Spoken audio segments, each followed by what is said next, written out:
Hello all, we are back again for set number 9, still in chapter 4. We actually only have 3 problems to solve for set 9, but these are some pretty involved problems. So let me pull the book up and we will just jump right in. We've got 55.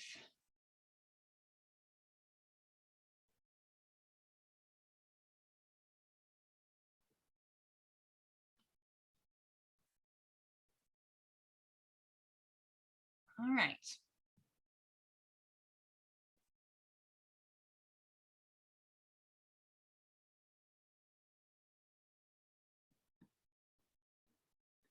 "55 says a block of mass M1, 16.0 kilograms is on a frictionless table to the left of a second block of mass M2, 24.0 kilograms attached by a horizontal string. If a horizontal force of 1.20 times 10 to the second newtons is exerted on the block M2 in the positive x direction, use the system approach to find the acceleration of the two blocks." Okay, so we've got, let's draw our system. So we got M1, we've got tension in our rope, we've got M2, and we've got an applied force, someone dragging her. So we are looking for acceleration. And we know, mass 1, we know mass 2,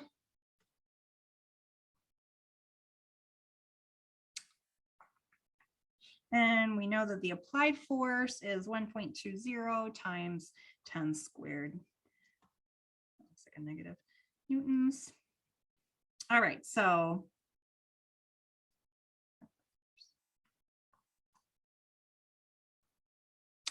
if we look at the system approach, so look at this whole system as if it's one mass, we have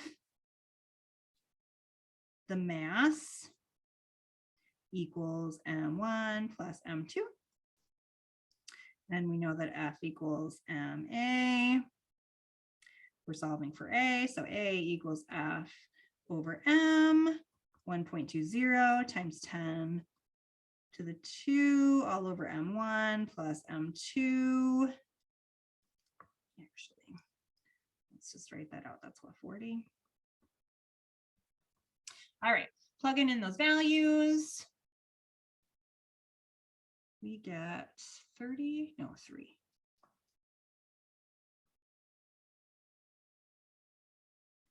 meters per second squared. All right, so B says, what is the tension in the string connecting the blocks? Okay, so let's look at this again a little more closely. So if we have the string being pulled, or sorry, on the string. So if we have M2 being pulled this way, we've got tension between the two blocks.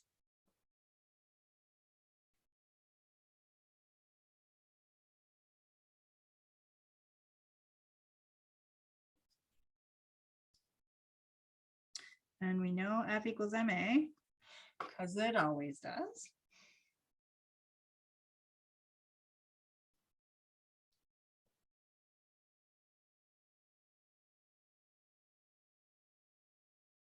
So we get,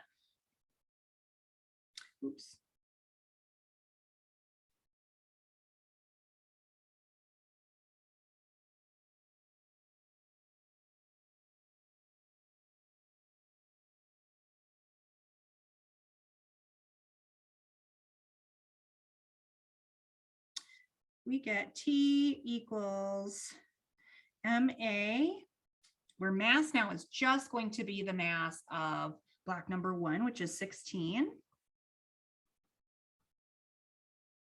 And acceleration, we solved for, which is going to be 3. And we get 48.0 newtons. So the tension is going to be 48.0 newtons.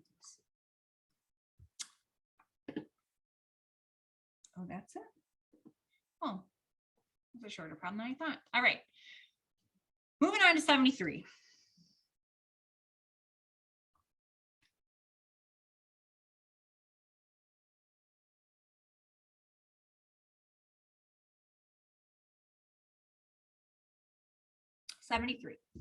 Three objects are connected on a table as shown in the figure shown.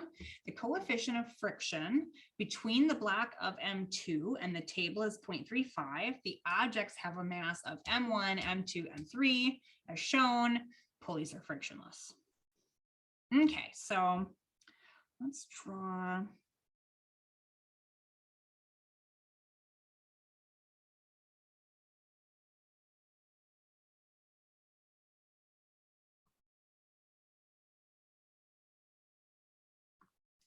This one is pretty involved. All right. So first thing it says, draw a diagram on the force of each object. So there are a couple ways to draw a force. We could do a force diagram of this whole thing. It gets really ugly. And I actually tried to do, when I first saw this problem, I tried to do it in this because I thought it would be easier for everyone to see, but it was just a mess and it was not easier for everyone to see. So let's look at each mass and look at the forces acting on each mass. So let's start with M1. So we just look at M1. M1, we have, let's do M1.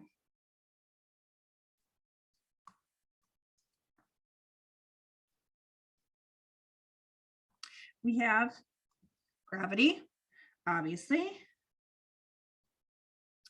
And we have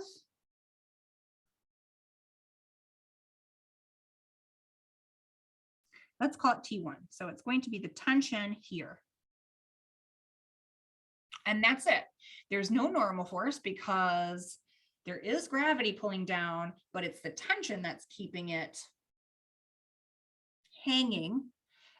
It's not electrons in a table pushing up. So there's M1.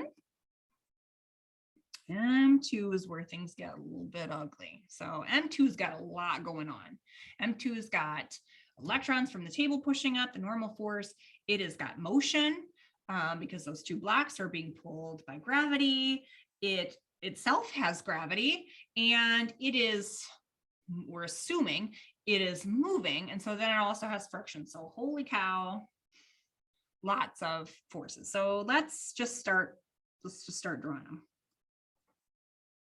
All right, so we've got tension pulling it this way.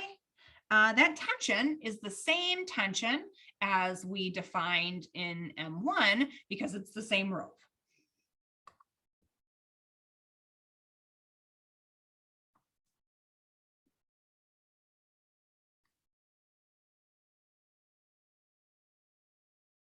So we have an object sitting on a table and it's not sinking into the table. So we have the normal force. We have gravity. We have friction. Friction is going to oppose the motion of the object because friction tends to slow things down. And that's actually similar to the normal force in that it's really like the electrons that are kind of interacting with each other on a surface. So let's figure out how this is moving. So the only thing that's causing motion in this system is gravity. Gravity is pulling those two boxes down, and that's going to cause the motion. So it makes sense that the bigger box is going to have the bigger force of gravity. And so then the motion is going to be towards the bigger box. So if we look at M1, M2, and M3, M1 is the larger of the three boxes. It's 4. So our motion is going to go in this direction.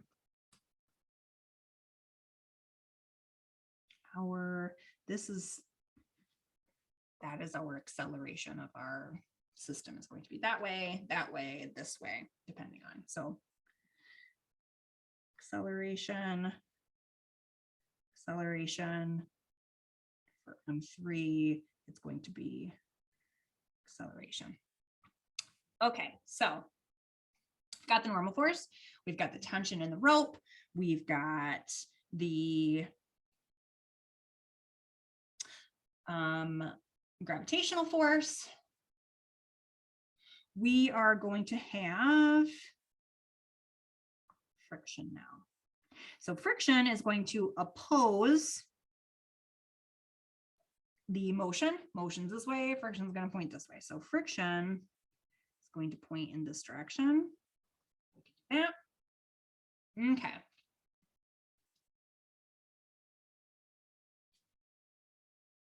So there's our diagram for 2. I hope that the colors help figure out what's what.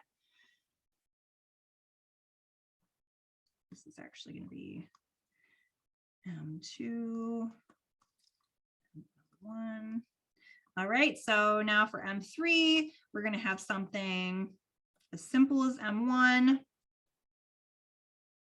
We're going to have gravity. And we're going to have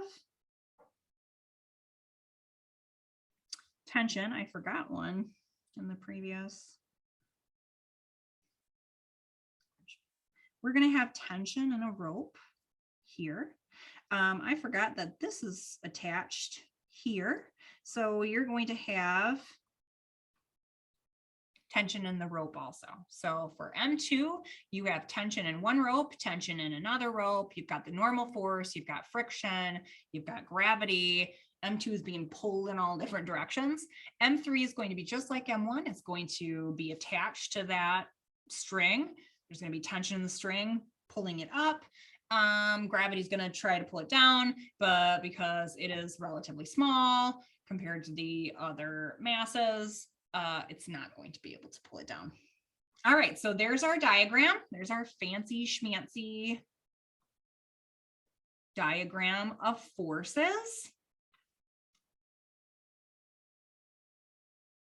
Determine the acceleration of each object, including its direction. All right, so we are looking for A's.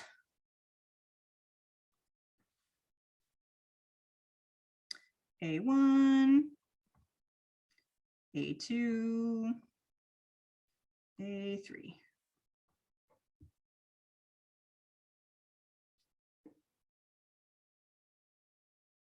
Now, we're assuming that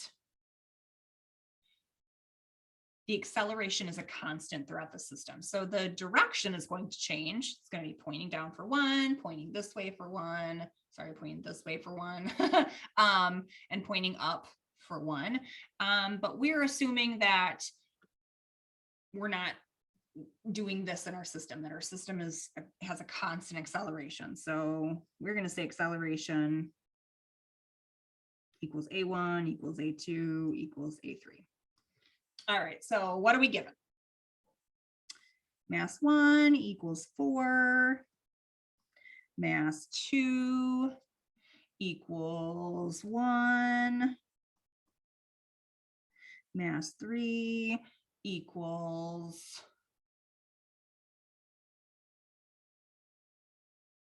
2.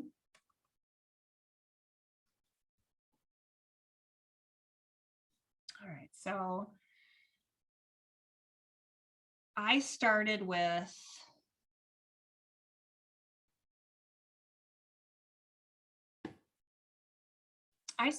number 2 in my problem solving. Kind of, because it is the most complex. And so that can be our base equation. So just by looking at this problem and solving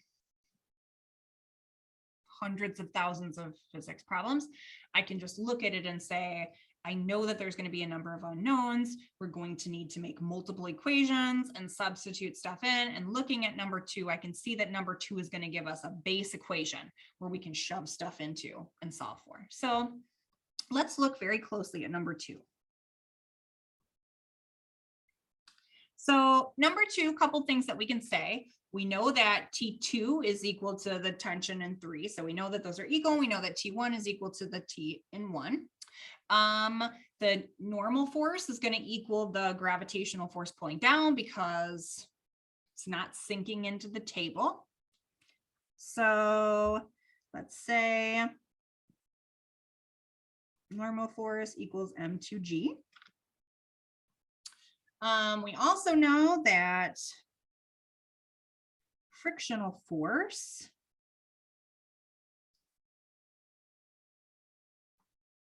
is mu f times the normal force. Did I write? No, I didn't. Mu f we were given as 0.350. Mu, the coefficient of friction, is a dimensionless constant. It's not a constant. It is just a measure of how slippery a surface is, and there are no units to it. All right, so just these two, we can see that we can say F equals m to mu f g, and all these things we are given. So 2 is 1 kilogram, mu f is 0.35, and gravity is 9.8, acceleration due to gravity is 9.80 times meters per second squared. All right, so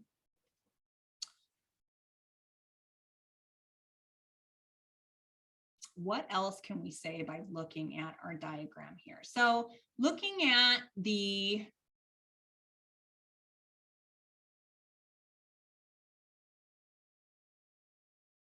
forces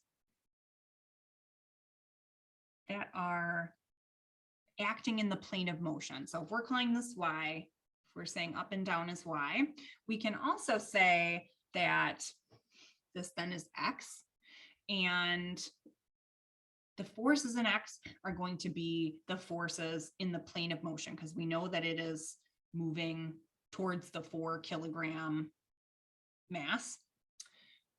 So we can say that f of x in this, if we look at our x, we're going to have this, we're going to have this, we're going to have this. We're also going to have this, but we'll look at that later. All right, so f of x is going to be T1, T2, and friction force. So T1 plus T2 plus the force of friction. Now, why is it all plus if it's moving in the opposite direction? So I'm going to give these forces a positive or negative value depending on which direction that they are pointing in, and depending on which direction I choose to be positive and negative, we're going to say that the direction of motion is going to be in our positive direction. So T1 is going to be our positive direction. This is going to be plus, this is going to be minus. So if we look at it that way, we're going to have f of x is T1 plus a negative value of T2 plus a negative value of f of f.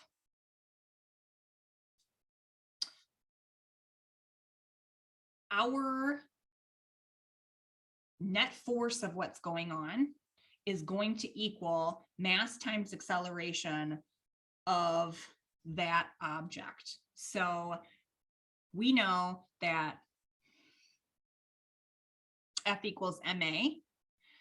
That is going to balance our other forces that are at play.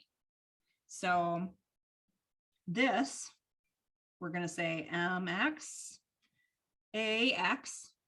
We're going to shove that in for f of x. And we're going to say T1 plus T2 plus this.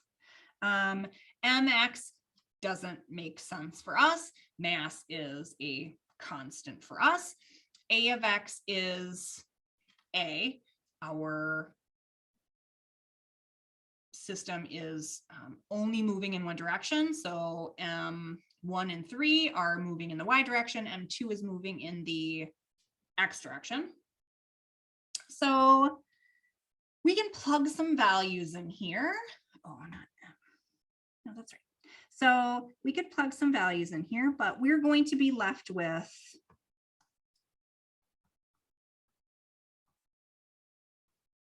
this and this. So we know what this is. We know what that is. We are going to be left with T1 and T2. So this is going to be our base equation. We're going to solve M1 and or M3 to come up with a T equation to shove in there to solve for T. And then we're going to do the opposite, shove in a T and solve for a T1. All right, so let's take a look at 1 because 1 and 3 are basically kind of the same system with different constants. So if we look at number 1, sorry. If we look at number 1, we got two forces at play. We've got T1 going up and we've got M1G going down. And these are all in our Y direction. So we can say that, let's take 1. We can say that f of y, which is our only force, is going to be the addition of T1 plus mg. Again, just choosing to say plus because I want to show that we're summing them together. T1 and mg are just pointing in different directions, which means one of their value is going to have a negative value. All right, so our motion is in the y direction, so our Fy is just going to be ma. So we can say my ay equals T1 plus mg. And my, again, doesn't make sense for us because it's the same in y and x. And acceleration is in the y direction. So this is just m1a equals T1 plus M1G. All right, so looking at this, we have everything in this equation except for T1, and that's what we want. We want to solve for T1 or T2 and then shove it in here and solve for 1, and then shove the other one in there and solve for 2.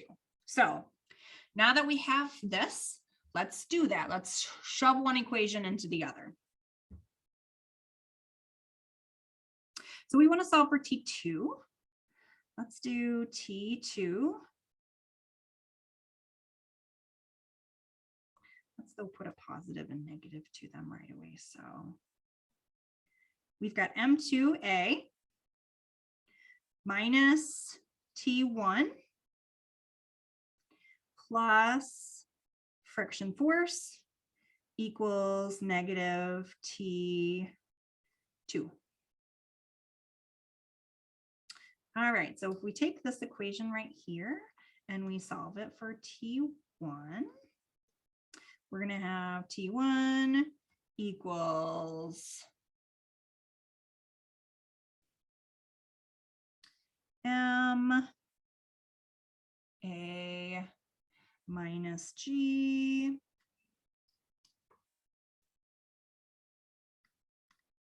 Now, these are pointing in opposite directions. So one of them is going to be positive, one of them is going to be negative. So let's just go ahead and change that to that right away. Okay, so moving along. So negative T2 equals M2 1 kilogram times acceleration, which we solved for earlier. Did we solve for acceleration earlier? We didn't solve for acceleration earlier.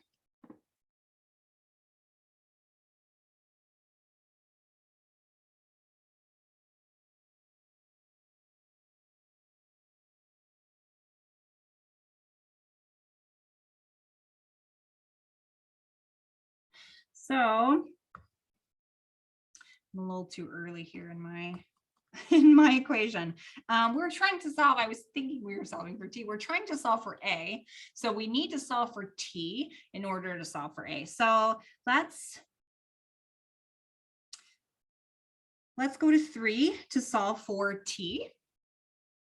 And we're going to have exactly what we had in 1, except it's going to be T2 instead of T1. So we're going to have T2 equals,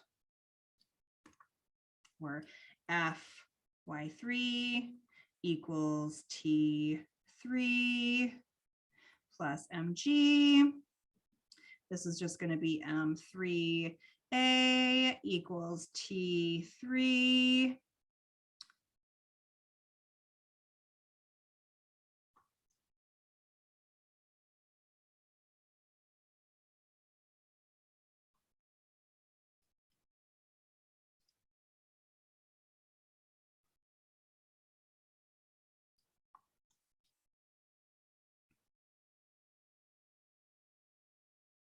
All right, so now we have T1, T2. I want that to be T3 because we're looking at 3. Okay, so we are going to shove T2 and T1 into our original equation and solve for A right here. So let's look at that equation again.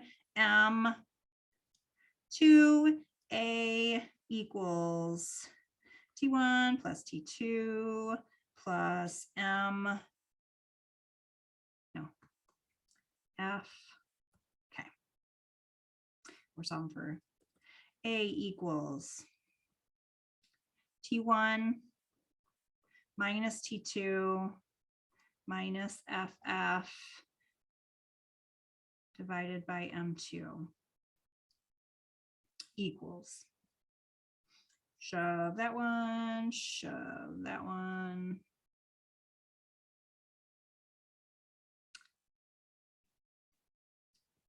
M1A plus G minus M2A plus G minus mu times N. Did we solve for it? We didn't actually come up with a number. 3.43 N is what we come up with. This is 3.43 N if we do the math. 3.43 N divided by M2 is, okay, find it.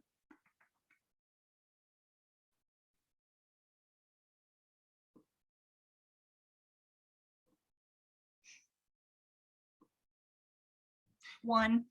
Well, that's nice.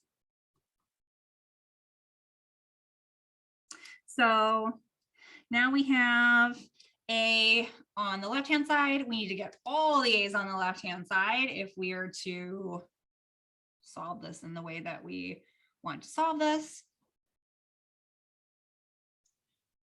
So let's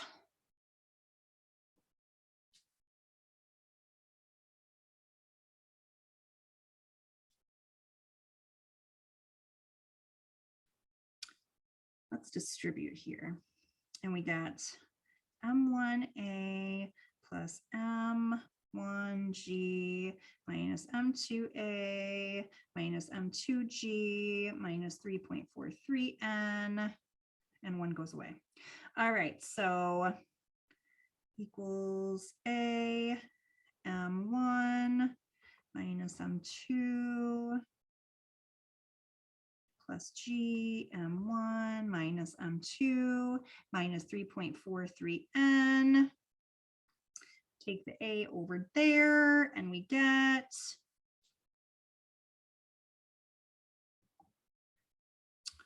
A 1, 2 equals G M1 minus M2. Oh, these change. These signs change because we took it to the other side.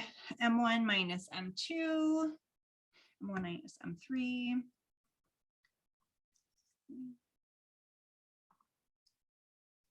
Minus 3.43N.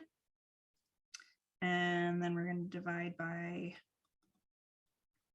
and if we plug in all the numbers, 4.00 kilograms, 1.00 kilograms, 2.00 kilograms, we end up with A equals 2.31 meters per second squared.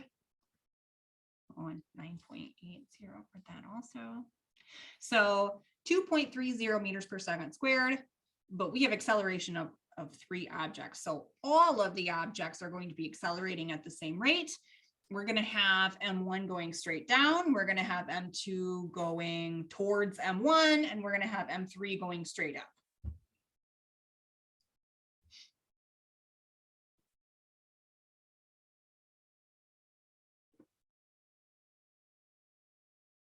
Determine the tension in the 2 cords.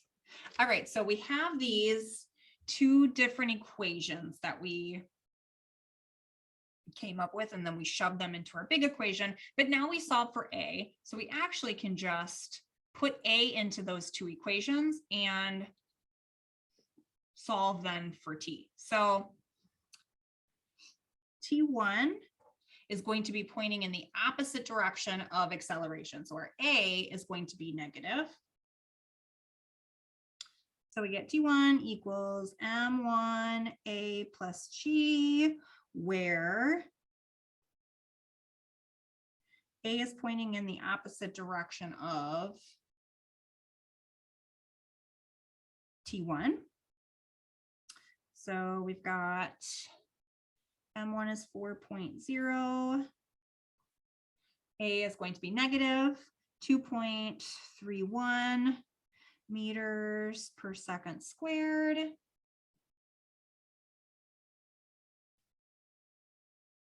Oh, this is minus negative 9.80 meters per second squared. And we end up with, if we do that math,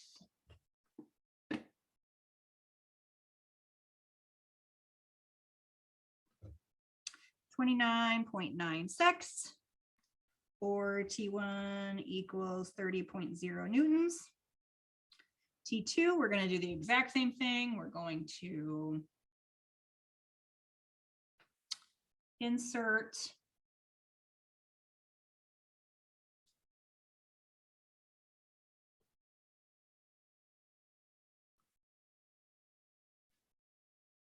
A into the equations that we were already given, or that we weren't given those. We came up with those on our own. M3 is 2.00 kilograms. Negative 2.31.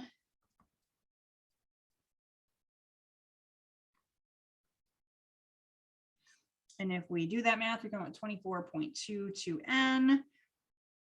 T2 equals 24.2 newtons. So our T1 is 30 newtons and T2 is 24.2 newtons. All right, super involved problem. Oh, we actually aren't done yet. D asks for, if the tabletop were smooth, would the tensions increase, decrease, or remain the same? Okay, so there's two tensions. Friction is always going to point opposite of the motion of a system. So for T1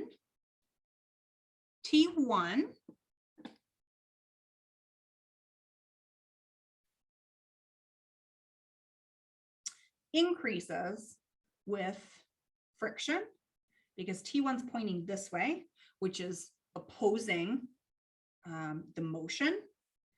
And so it is pointing in the same direction as friction, which means friction's kind of helping it. So if we took friction away, T1 would be reduced. Similarly, T2 is the opposite. So T2 is pointing in the same direction as motion, which means that friction is pointing opposite it. So if we're looking at 2, friction is pointing this way, motion is this way. Those two,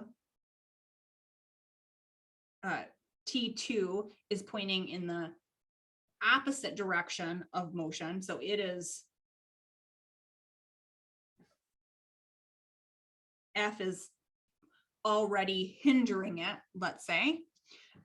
So if there is no friction, T2 would be increased. So T1 decreases, T2 increases. All right, moving right along.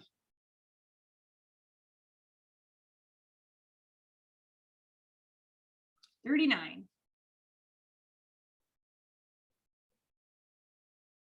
Oh, 39's fun one. 39's the bird one.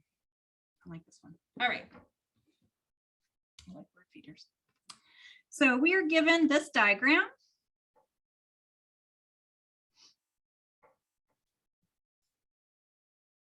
Where this is 60, this is 30.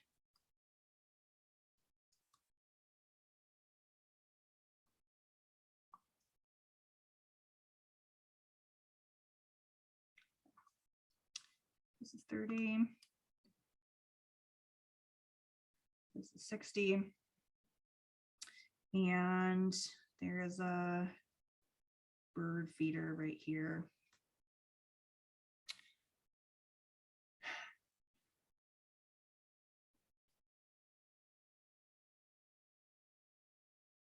All right.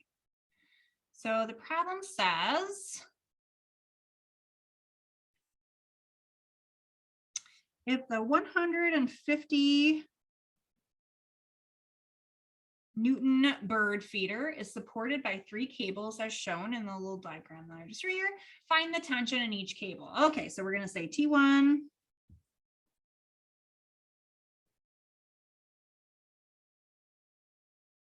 and T2. Oh, let's make this better.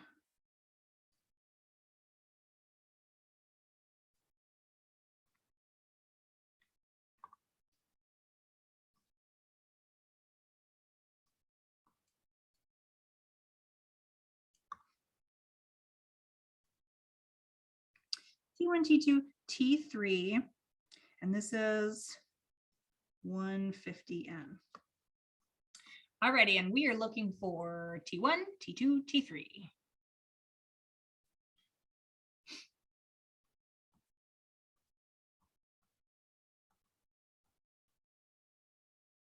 So this is somewhat similar to the last problem in that we're going to try to come up with equations that we know we're going to have more unknowns than we have equations for. So we're going to keep solving for equations until we have the same number of equations and the same number of unknowns. And then we're going to take those, we're going to solve for one variable, and we're going to shove it into the other one.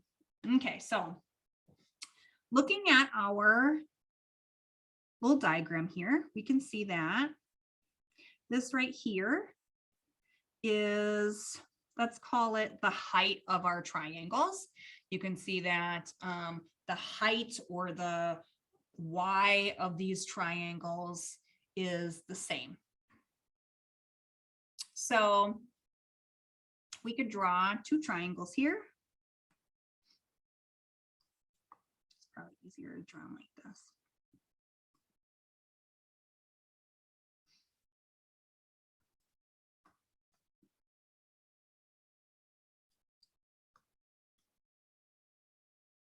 This is H.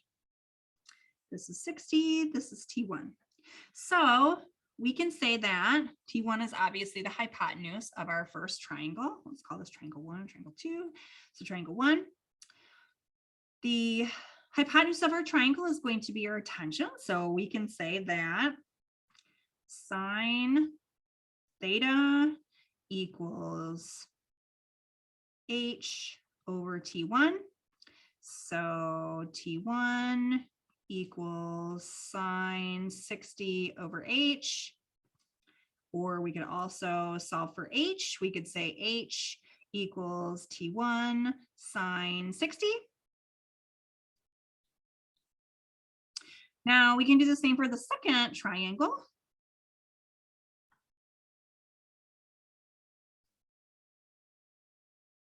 We can say T2 equals sine 30 over H, or H equals T1 sine 60. Right away, we can see that we could make one equation with two of our unknowns, which is generally something that we're looking for. We can say that T1 sine 60 equals T2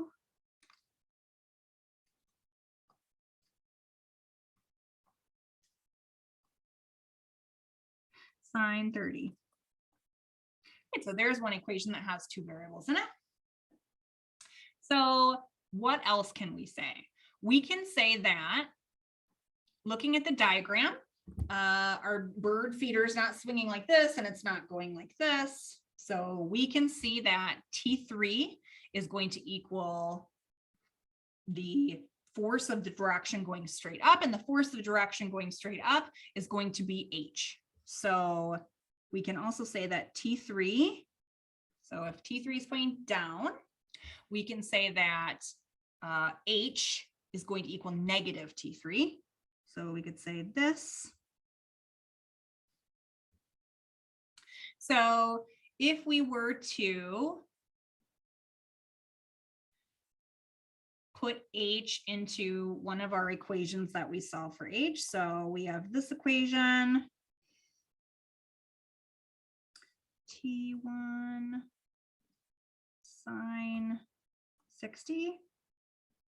We could say negative T3 equals T1 sine 60.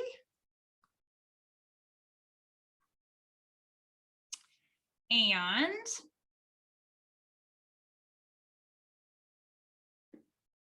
we also know that H equals T2 sine 30. So we can take T1 equals T3 sine 60. And we can put this into here. And we can say negative T3 over sine 60 sine 60 equals T2 sine 30. And this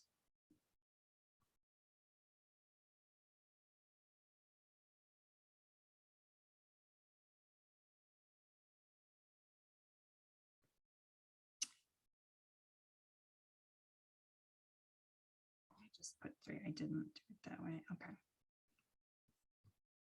So we end up with T2 equals negative T3 sine 60 over sine 30.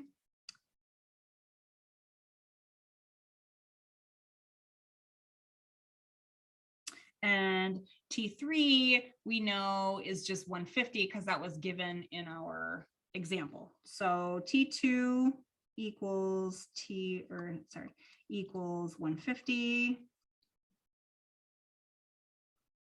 sine 60 over sine 30. I'm looking up at my math here and I screwed something up, I see.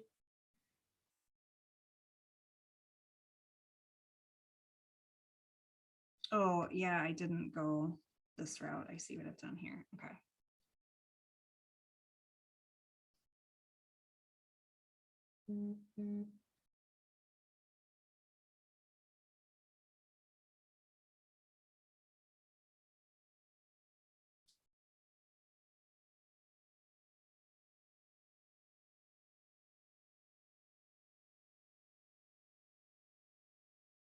Yeah, I took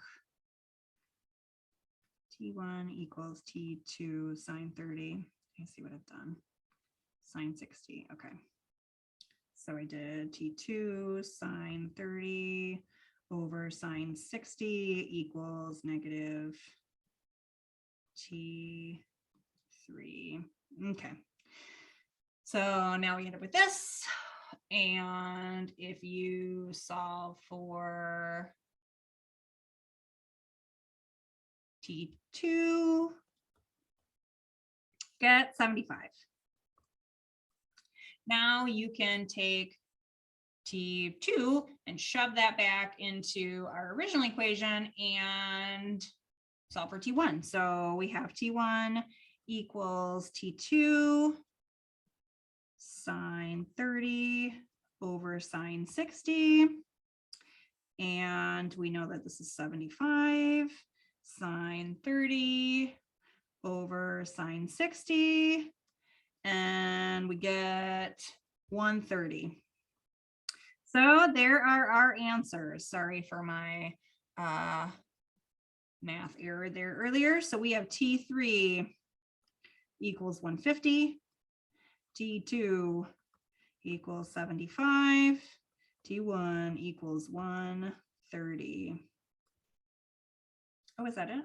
Oh, that was it. I guess we have finished now both sets 8 and sets 9. I will see you for set 10.